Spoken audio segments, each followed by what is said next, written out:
కోవిడ్లో బాగా వాడుకొని మా జీతాలు కూడా తినేశారు, అందుకే హరీష్ రావుకు ఓటు వేయలే. చూసిండ్రా?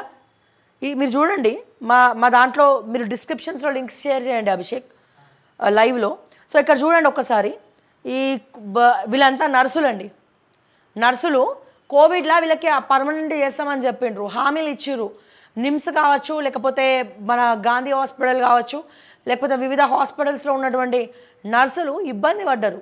రోడ్డుకి ఎక్కితే నిమ్స్లో రోడ్డు మీద కూర్చొని వాళ్ళు ధర్నా చేస్తుంటే ఈ హరీష్ రావు ఏనాడన్నా కన్నెత్తి చూసిండా వాళ్ళ దిక్కు? చూసిండా? మాట్లాడిండా? ఆఖరికి నిమ్స్ చైర్మన్ డైరెక్టర్ కూడా దీని గురించి మాట్లాడలే. ఓకే. అండ్ చూడండి, కేసీఆర్ సార్ నిండా ముంచిండు, రేవంత్ అన్ననే కాపాడాలి అన్న. నీ కాళ్ళు ముక్తా బాంచన్. జిహెచ్ఎంసీ కార్మికులు, వీళ్ళు జిహెచ్ఎంసీ కార్మికులు. అంటే మీరు చూడండి ఎంత ప్రాబ్లం అంటే వీళ్ళ బాధ ఎవరికి చెప్పుకోవాలో అర్థం కానిటువంటి పరిస్థితి. ఇగో జిహెచ్ఎంసీ కార్మికులు ఆడ జీతాలు టైంకి జీతాలు పెంచలేరు. ఇప్పుడు మళ్ళీ ఏదో డిఆర్ఎఫ్ అంటారు అలా మాకు ఫస్ట్ ట్రైనింగ్ అంట. ట్రైనింగ్ మాకు తెలియదు. మాకు వచ్చింది బండి నడిపేయడము, మెకానిక్ పని చేయడం మాకు వచ్చు, చెత్తడం వచ్చు. ఎవరు ట్రైనింగ్ అంట, యూనిఫామ్ అంట. అది ఒక్కరోజు డుమ్మ కొట్టడానికి సాలరీ కట్ట అంట. మాకు సూపర్వైజర్లు అంటే ఇప్పుడు ఎవరు లేరు మేడం. 1 అవర్కి ఫోటో పెట్టాలి. ఇప్పుడు ఈ రోజు డుమ్మ కొట్టినది ఇప్పుడు మాకు సాలరీ కట్టు కాదు మేడం. సూపర్వైజర్లు ఎవరు లేరు. ఇట్లా మాకు 1 అవర్కి 1 అవర్ ఫోటో పెట్టాలి. ఒక్కరోజు ఫోటో పెట్టకుండా మాకు ప్రాబ్లం అయిపోతుంది. మాకు ఇట్లా మేడం, ఇట్లా 1 అవర్కి ఒకసారి ఫోటో పెట్టాలి, లేకుంటే మీ అబ్సెంట్. ఇప్పుడు మాకు అట్లా పరిస్థితి తెచ్చింది మేడం. మా డ్యూటీ మాకు ఇప్పుడు మా మున్సిపల్ మా డ్యూటీ మాకు ఇస్తుంది మేడం. మేము సెక్షన్లో చేసిన వాళ్ళం. సో చూడండి, ఇట్లా అసలు ఎన్ని చూపించమంటారు మీకు వీళ్ళ సమస్యలు? ఎంతమంది ఎన్ని రకాలుగా మాట్లాడుంటారు నర్సులు. ఇక్కడ చూడండి, మా కొలువులు మీకు ఇయ్యలే కదా ప్రభుత్వమే. ఇగో చూడు, వన్య ప్రాణుల బారి నుంచి కూడా మేము తప్పించుకుంటూ అడవిని కాపాడుతున్నాం. మమ్మల్ని 2018-19 సంవత్సరంలో అకారణంగా బడ్జెట్ లేని కారణంగా మమ్మల్ని 3200 మందిని రోడ్డును పడేశారు. మా కుటుంబాలు చిన్న అప్పటి నుంచి. ఇందాక నేను మాట్లాడినా, ఎవరి గురించి మాట్లాడినా? అవుట్ సోర్సింగ్ని రెగ్యులరైజ్ చేయాలి, అవుట్ సోర్సింగ్ ఉద్యోగులని కాపాడాలి, రెగ్యులరైజ్ చేయాలని చెప్పిన. సో వాళ్ళు కూడా నిన్న ప్రజా దర్బార్కి రావడం జరిగింది. ఇప్పటి వరకు మేము కోర్టులో కేసు వేసాము, కానీ ఎవరు పట్టించుకున్న నాదం లేదు. అక్కడ కోర్టులో కూడా మా ప్రాబ్లం క్లియర్ అయితే లేవు.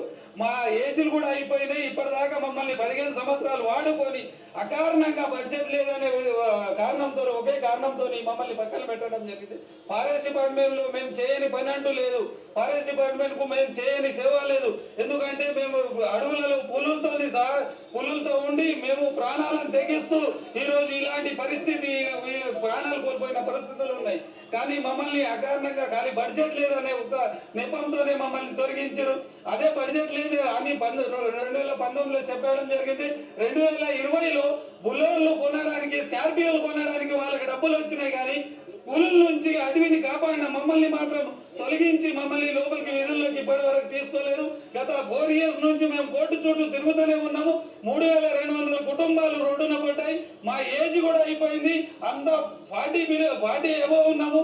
ఇప్పుడు మేము ఏ పరిస్థితి చేయలేని పరిస్థితి, ఏ నోటిఫికేషన్ కు మేము రాయలేని పరిస్థితి.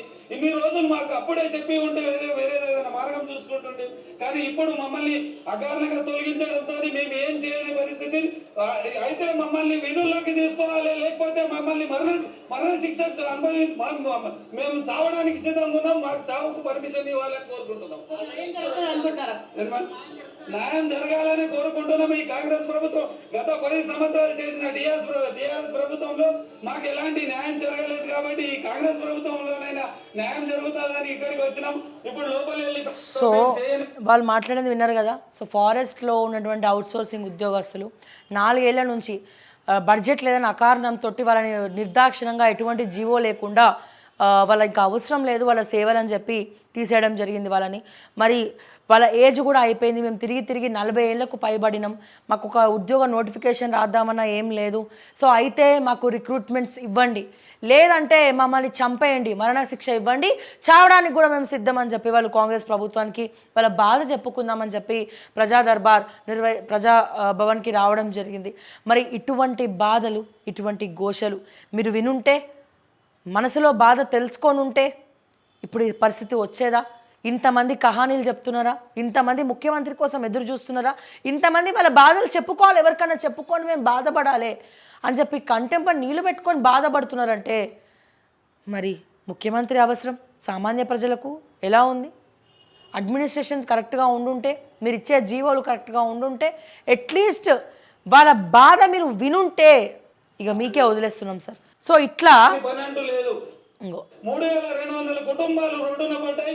మా ఏజ్ కూడా సో ఇట్లా 3200 కుటుంబాలు రోడ్డు మీద పడ్డాయి అని చెప్పి అతను బాధపడతా ఉన్నారు. ఇట్లా ఎన్నని చెప్పమంటారు, ఎన్నని చూపేయమంటారు?